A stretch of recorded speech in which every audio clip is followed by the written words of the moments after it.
31 minutos, continuamos en perspectiva en esta entrevista central donde hemos retornado a los temas de la educación. ¿Qué dice el artículo 202 de la Constitución? Que la enseñanza pública superior, secundaria, primaria, nacional, normal, industrial y artística serán regidas por uno o más consejos directivos autónomos. A partir de esa disposición, el profesor Pablo da Silveira propone, ¿por qué no crear una red paralela de enseñanza pública que estuviera gobernada por un consejo autónomo alternativo al CODICEN? Y va más allá, ¿por qué no aprovechar esta posibilidad para crear redes escolares y liceales a cargo de gobiernos locales?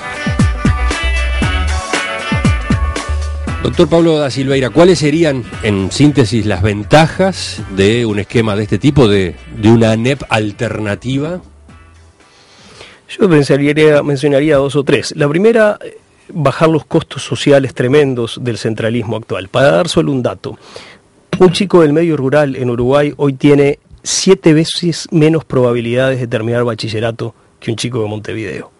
Eso no es casualidad, eso es un resultado de cómo estamos haciendo las cosas. En segundo lugar, bajaríamos los costos económicos del centralismo. El ejemplo que poníamos hace un rato del pésimo uso que se está haciendo hoy de muchísimo dinero lo ilustra. En tercer lugar, crearíamos una red mucho más sensible a las demandas de la gente y capaz de reaccionar con mucha más flexibilidad, y además crearíamos las condiciones para una mejora de la calidad. En el fondo, ¿cuál es el carozo de este asunto? Es poner a la enseñanza pública en un régimen de competencia consigo misma, pero compitiendo por calidad y en un régimen de estricta igualdad de oportunidades. Tengo varias preguntas de los oyentes, como le mencionaba, pero veamos algunas. Por ejemplo, todo perfecto, pero imposible. Hasta que la gente más veterana no deje los cargos que ocupan el CODICEN, todo va a seguir igual. ¿Sobre ese comentario? Bueno, eso es la frase preferida de todos los uruguayos. No va a funcionar.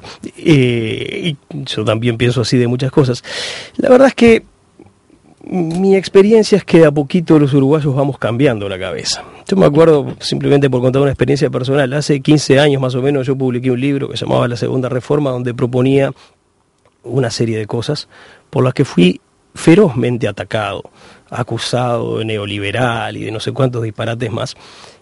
Y lo que proponía era fortalecer los centros, los establecimientos como protagonistas de la vida educativa, darle más capacidad de decisión a las direcciones y cosas por el estilo. Ideas que hoy todo el mundo repite, que incluso están en la ley de educación aprobada en el gobierno anterior, y que hoy son defendidas por gente que atacaba esas ideas hace 15 años sin ni acordarse de que hace 15 años las atacaba. O pensemos, por ejemplo, en las feroces discusiones que había en este país acerca de pagar o no pagar la deuda externa, si controlar la inflación era importante o no era importante. Los uruguayos somos conservadores, nos cuesta el cambio, nos cuesta abrirnos a nuevas ideas, pero aunque sea clavando los talones, vamos cambiando, vamos incorporando novedades y vamos haciendo cosas. Yo creo que la emergencia educativa que enfrentamos es tan grave que vamos a ir un poco por ese camino. Otra pregunta, Daniel de Minas. Imaginen a nuestros ediles controlando la educación. Parece una película de cine catástrofe. A mí esta clase de comentarios me genera dos respuestas. Una es, ojo con los prejuicios y en especial con los prejuicios montevideanos. Ya hoy las intendencias del interior hacen muchísimas cosas en materia educativa y si no las hicieran, no estaría funcionando mucho de lo que funciona en la ANEP. Por ejemplo, todas participan en el transporte escolar, prácticamente todas pagan cargos de asistencia, de personal de apoyo y de limpieza, de bibliotecarios, para hacer funcionar mejor las escuelas y liceos. Algunas han hecho demostraciones fantásticas, como la Intendencia de Florida, que construyó una escuela entera en tiempo récord para resolver un problema que había en la población. Que las intendencias hoy no están 100% en condiciones de asumir responsabilidades mucho más grandes, bueno, es obvio, pero eso me hace acordar a lo que pasaba hace un siglo con la discusión sobre el voto femenino, ¿no? Un argumento para no darle el voto a las mujeres era: las mujeres no pueden votar porque no saben nada de política. Bueno, es al revés. Las mujeres están poco enteradas de política porque no las dejamos votar. En cuanto las mujeres pudieron votar, rápidamente incorporaron todo lo que había que incorporar y en muy poco tiempo la calidad del voto femenino fue indistinguible de la calidad del voto masculino. Quizás algo ya está respondido en esa frase, pero quiero ir a una pregunta que específicamente deja planteada el diputado José Carlos Maía, del Frente Amplio, Asamblea Uruguay, que participó la semana pasada de ese foro organizado por Alianza Nacional donde se discutió su propuesta. Ayer lo consultamos desde la producción de En Perspectiva y él nos decía que, si bien valoraba mucho iniciativas como la suya para alimentar la reflexión sobre las reformas necesarias en la educación, le parecía imposible e inviable vinculando este esquema a los gobiernos departamentales. ¿Por qué? Por las características que tienen las intendencias desde el punto de vista institucional. No me imagino, dice, a algunas intendencias y algunos intendentes manejando los temas educativos, sinceramente. Dentro de los cometidos aparecen, pero son muy generales, no tienen especialización. No veo especialización ni estructura departamental que pueda resistir eso. ¿Qué me asegura a mí que a través de las intendencias sea más eficiente? Yo tiendo a pensar que esto no es así, y agregó: ¿te imaginas a la intendencia lidiando al mismo tiempo con ADEOM y con ADES? A ver, yo creo que tenemos que imaginarnos un esquema de este tipo. Las intendencias haciendo cosas, estando en contacto con la gente, recogiendo demandas y reaccionando a ellas, construyendo, destinando medios materiales de distinto tipo, contratando personal, tomando decisiones de priorizar ciertos tipos de formación sobre otros tipos de formación. Por ejemplo, departamentos que giran fuertemente en torno al turismo no tienen por qué tener las mismas prioridades educativas, una vez que ciertos mínimos son asegurados para todos, que departamentos que giran en torno a la producción agropecuaria. Hay espacio para la diversidad, felizmente. Obviamente una diversidad que no se convierta en guetos, cualquiera puede cruzar de un departamento a otro y hacer lo que quiera.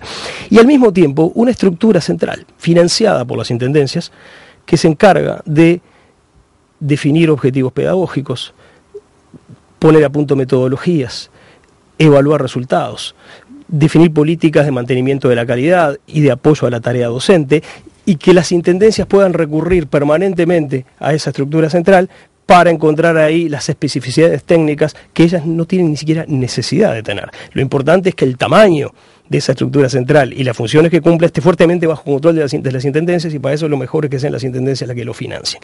Esquemas de este tipo pueden funcionar perfectamente, y la verdad con el diputado Maía tuvimos un debate muy interesante y muy cordial sobre este tema, que va a haber dificultades y que va a haber dinámicas de trabazón. No tengo la menor duda, pero mi pregunta es, ¿qué tenemos hoy? Tenemos exactamente eso, de modo que una solución de este tipo no va a agravar los problemas que tenemos, eventualmente los va a poder solucionar. Y hay una pequeña cosita que querría decir: la descentralización normalmente ayuda a destrabar muchas situaciones. Nosotros creemos que cuanto más poder tiene una autoridad, y por supuesto las autoridades que tienen más poder son las que actúan de manera más centralizada, más capacidad de hacer cosas tienen. Y el análisis institucional muestra que es al revés. Cuanto más poder tiene una institución, más fácil es trabarla. Los especialistas de este tema distinguen entre lo que se llaman coaliciones positivas y coaliciones negativas. Una coalición positiva es una coalición que reúne un grupo de gente para lograr algo. Una coalición negativa es una coalición que reúne a un conjunto de actores para impedir que pase algo. Solo tienen que ponerse de acuerdo en que no quieren que algo ocurra, sea por las razones que sea. Bueno, cuanto más poder central acumula una autoridad, más fácil es que se generen amplias coaliciones negativas en su contra. Esta es una respuesta al riesgo de conflictos claro, con gremios, concretamente. Sí. Y por supuesto, más fácil es trabarla. El caso particular, además, que menciona Maía, es probablemente esté pensando en la Intendencia de Montevideo. Bueno, tendrán que encontrar en la Intendencia de Montevideo la manera de manejar eso, pero eso me ayuda, esta pregunta, para decir algo. Ojo con malinterpretar esta propuesta. Esta propuesta no es algo así como el interior versus la capital. Montevideo también es un departamento. Montevideo también puede tener sus propias escuelas y liceos departamentales. Esto tampoco es una propuesta de conflicto, oposición versus partido de gobierno. Hay intendencias que están en manos de 3 partidos políticos diferentes en todo el país. Esto no tiene nada que ver con nada de eso. Esto es un intento de ver cómo podemos hacer a corto plazo para mejorar la educación que está al alcance del 80% de los uruguayos. ¿Qué pasaría con los programas educativos? Algo ya quedó dicho, pero es otra de las consultas que vienen desde la audiencia.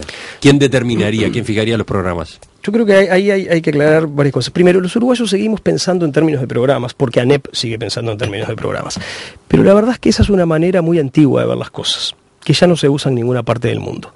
Lo importante no son los programas, lo importante son los objetivos pedagógicos.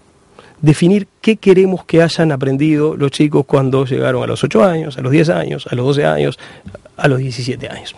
Yo creo que hay una tarea en donde, a mi juicio, el Ministerio de Educación debería jugar un papel importante de definición y acuerdo y consensuación de grandes objetivos pedagógicos a alcanzar por todas las redes que existan. Por ANEP, por esta red que yo estoy proponiendo y por las que decidan los uruguayos que puedan existir. Luego es un problema de cada red resolver cómo hacer para que esos objetivos se cumplan. Lo que es muy importante luego es que haya una evaluación final y a propósito de lo que hay que descentralizar y lo que no, hay dos cosas que tampoco hay que descentralizar, así como no hay que descentralizar el financiamiento, no hay que descentralizar la definición de objetivos de mínima en materia pedagógica, porque si descentralizamos eso vamos a fabricar alumnos clase A, clase B, clase C, y tampoco hay que descentralizar la evaluación de aprendizajes, por la misma razón.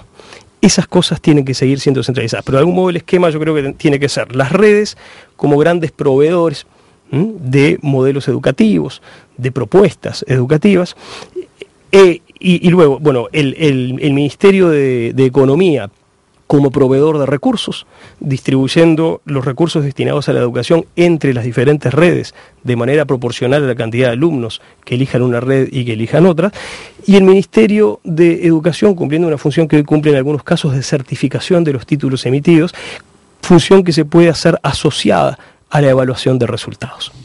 En Bélgica, una escuela pública puede pertenecer a una red gestionada por el gobierno central, o a una red gestionada por un gobierno provincial, o a una red gestionada por una ciudad, o a una gestionada por una comuna, algo equivalente a nuestras alcaldías. Puede que esto nos resulte exótico, pero no debemos confundirnos. Los exóticos somos nosotros. Un sistema educativo tan homogéneo y centralizado como el uruguayo es una rareza en el mundo. Con argumentos como ese, el doctor Pablo da Silveira fundamenta su propuesta de crear una red paralela de enseñanza pública que esté gobernada por un consejo autónomo alternativo al Codicen. Según el profesor da Silveira, la Constitución habilita esta posibilidad, basta leer el artículo 202. Ahora, da Silveira va más allá y propone una red de escuelas y liceos públicos que dependan de las intendencias departamentales. Estamos charlando con él a propósito de esta iniciativa, estamos planteándole preguntas, críticas, objeciones que vienen, por ejemplo, desde la audiencia. Y yo dejaba una, Pablo, planteada antes de la pausa, la que remite al ejemplo chileno. Y dice, bueno, basta ver lo que está discutiéndose en Chile en este momento para comprobar que se trata de un modelo perimido. ¿Cuál es la respuesta? Varias cosas. Primero, esto no tiene nada que ver con lo que pasa en Chile y acá hay una confusión que hay que aclarar. En Chile se habla de que ellos hicieron la municipalización de la enseñanza, pero en Chile municipio no tiene el significado que tiene para nosotros cuando hablamos de la intendencia municipal de un departamento. En Chile un municipio es más o menos lo equivalente a una alcaldía nuestra. Y una de las objeciones de los estudiantes movilizados es ¿qué pasa con los municipios pobres, con los municipios de menores recursos? Allí la educación termina siendo una educación magra, una educación de mala calidad. Efectivamente, los chilenos, en mi juicio, no hicieron una buena reforma. Yo nunca fui un simpatizante de esa reforma, en parte porque fueron a unidades demasiado desagregadas y en parte porque no manejaron bien el tema del financiamiento, y efectivamente hay diferencias muy grandes de financiamiento. De modo que esto no tiene, aparte de una casual coincidencia en una palabra que tiene significado distinto en los dos países, no tiene absolutamente nada que ver con eso. Ahora, lejos de estar perimida esta idea, está en la corriente principal de lo que está pasando hoy en el mundo en educación. Hoy en el mundo en educación se está avanzando en la dirección de la descentralización, incluso en países extremadamente centralizados. Para poner un ejemplo, Suecia. La enseñanza pública en Suecia hoy está mucho más descentralizada y es mucho más heterogénea de lo que era hace 20 años. Para poner otro ejemplo, en algunas zonas de Australia ya hoy las escuelas manejan directamente el 80% de los recursos educativos, es decir, el Ministerio de Economía pasa directamente el dinero desde el Ministerio a los directores de las escuelas sin pasar por el Ministerio de Educación. Lejos de estar perimido, esto nos pondría en la corriente principal de la dirección en la que hoy el mundo está avanzando. En el mensaje que yo leí antes de la pausa había una segunda parte, en este mensaje de María, de Trinidad, había una segunda parte. Ni hablar del problema de la injerencia política. Los cargos en educación deben ser técnicos, cosa que aún no se ha logrado, dice el oyente. Bueno, yo espero que nunca se logre. Eso es un error ampliamente extendido en este país. Lo que se llama la injerencia política es el control de parte de los representantes de los ciudadanos. Y la educación tiene un fuerte componente ciudadano, definir qué clase de educación queremos, en qué condiciones queremos poner a los miembros de nuevas generaciones, todo eso son decisiones ciudadanas. Después hay cuestiones técnicas que tienen que resolver los técnicos, pero esto es como el zapatero y el que usa zapatos. Nosotros decidimos qué clase de zapatos queremos, después vamos al zapatero que es el que sabe hacerlos, pero no es el zapatero el que nos tiene que decir la clase de zapatos que queremos. Si el argumento de esta oyente se extendiera a todos los terrenos, entonces habría que decir, bueno, como la seguridad interna es la especificidad técnica de la policía, vamos a dejar que el Ministerio del Interior sea manejado por la policía. Con el mismo argumento vamos a dejar que el Ministerio de Defensa sea manejado por las Fuerzas Armadas, el de Salud Pública por los médicos, y eso nos conduce a un Estado corporativo. Y un Estado corporativo no es una idea democrática, es una idea fascista. Esa idea la propuso Benito Mussolini en Italia. El lunes entrevistábamos aquí a esta misma hora en Perspectiva al intendente de Flores, Armando Castañtebat. Él estaba entusiasmado con la propuesta da Silveira, pero decía, probablemente el camino esté en el medio, no esté en que hoy creemos otro consejo, sino en ver cómo compatibilizamos lo que ya estamos haciendo las intendencias y lo que podemos hacer con esa voluntad de descentralización que incluso ahora se nota hasta en el propio gobierno, como quedó comprobado en ese encuentro entre intendentes de la región suroeste y las autoridades de la educación que tuvo lugar hace muy pocos días. ¿Qué dice usted? Sí, hay un grupo grande de intendentes del interior que está entusiasmado con esta idea y hemos conversado mucho. Aquí hay una división del trabajo que uno tiene que respetar. Yo soy un académico que tira ideas para intentar alimentar el debate público. Ellos son los políticos y les corresponde manejar los procesos concretos y ver de qué manera las cosas pueden ser realizables. A mí me podría gustar que las cosas vayan más rápido o que se hicieran de otra manera, pero yo respeto mucho el oficio del político, no me pliego para nada a las críticas fáciles contra los políticos. Creo que hacen una tarea insustituible, creo que hacen una tarea muy difícil, contra lo que la gente cree. Por ejemplo, la política es de las pocas áreas donde se gana y se pierde en serio. Se gana y se pierde en serio, y por lo tanto tengo mucho respeto por los políticos y creo que uno tiene que aceptar esa especie de división del trabajo. Mi tarea es tirar ideas, la de ellos es tratar de crear realidades. De hecho, en esta reunión de Trinidad entre los intendentes de la región suroeste y el Sistema Nacional de Educación Pública se acordó que las intendencias pasen a ser las unidades ejecutoras de las obras que la ANEP deba hacer en sus locales de escuelas, liceos y UTU en el interior. Esto ya es un hecho y según Castañtebat va a implicar una mejora para los problemas edilicios que hoy se dan en los locales de la ANEP. Creo que va a implicar una mejora sin duda y además va a permitir hacer jugar el efecto de demostración. Muchos uruguayos van a ver con sorpresa que las intendencias y en particular las intendencias del interior son capaces de moverse con una agilidad y con una eficiencia que frecuentemente por puras razones de prejuicios tendemos a negarles. Él destacaba otro hecho que surgió allí, la coordinación entre la Intendencia de Flores y la ANEP para instalar en Ismael Cortinas, departamento de Flores, el tercer ejemplo de liceo de tiempo completo que va a haber en Uruguay. No lo va a instalar la ANEP, se va a hacer un esfuerzo conjunto. ¿Cómo ve esa señal? Lo veo muy interesante y hay que tener en cuenta que esto abre un camino muy promisorio. Pensemos que uno de los objetivos que tiene el país, y yo creo que es un buen objetivo, es algún día poder convertir a prácticamente todas las escuelas primarias en escuelas de tiempo completo. Ahora, la mayoría de las escuelas primarias de este país son escuelas que funcionan en doble turno. Digamos, gruesamente, en cifras muy gruesas, hay 2.000 escuelas en Uruguay, pero hay 1.000 que son las que atienden al grueso de la población. Las otras son escuelas rurales, básicamente, que cumplen una función muy importante en términos sociales, pero abarcan a menos gente. Si queremos convertir 1.000 escuelas que funcionan en doble turno en escuelas de tiempo completo, vamos a precisar 1.000 locales más, porque no es posible hacer funcionar 2 escuelas de tiempo completo en un mismo local. Quiere decir que por delante hay una tarea grande, una tarea que va a exigir dinero, pero creo que tenemos que aprender de lo que nos está pasando ahora. El dinero no alcanza, el dinero se puede tirar por la ventana, el dinero se puede usar mal. Lo que precisamos es combinar la disponibilidad de dinero que felizmente hoy tiene el país con maneras más eficientes de hacer las cosas y con una sensibilidad mucho mayor a las demandas de la gente. Ahora, lo interesante es que hay algunas señales que vienen desde el propio Poder Ejecutivo y la ANEP en favor de una descentralización, por lo menos caminar en descentralización. Sí, efectivamente, y eso forma parte de esos motivos para la esperanza que yo mencionaba hace un rato. Creo que todos hacemos procesos mentales en los que vamos revisando nuestras ideas y las vamos cambiando, y eso felizmente también pasa con los miembros de los gobiernos. Cuando uno ve el tipo de opinión que predominaba en el gobierno durante el proceso de aprobación de la espantosa ley de educación que se aprobó en el gobierno pasado, y cuando uno ve cómo están razonando y hablando hoy muchos miembros del gobierno, uno dice, bueno, la verdad es que en pocos años ha habido un cambio de actitud y un cambio de mentalidad extremadamente importante. Lo último, doctor Da Silveira, ¿cómo viene la reacción, cómo viene la repercusión de su planteo, que va más allá de lo que está ocurriendo ahora, la creación eventualmente de un ANEP paralelo? ¿Qué respuestas ha tenido? ¿Cómo espera que continúe ahora la reflexión, la polémica? Bueno, me encuentro con un nivel de interés y de aceptación extremadamente alto, especialmente entre intendentes del interior, legisladores del interior. Sobre todo parecería que prendió en el Partido Nacional.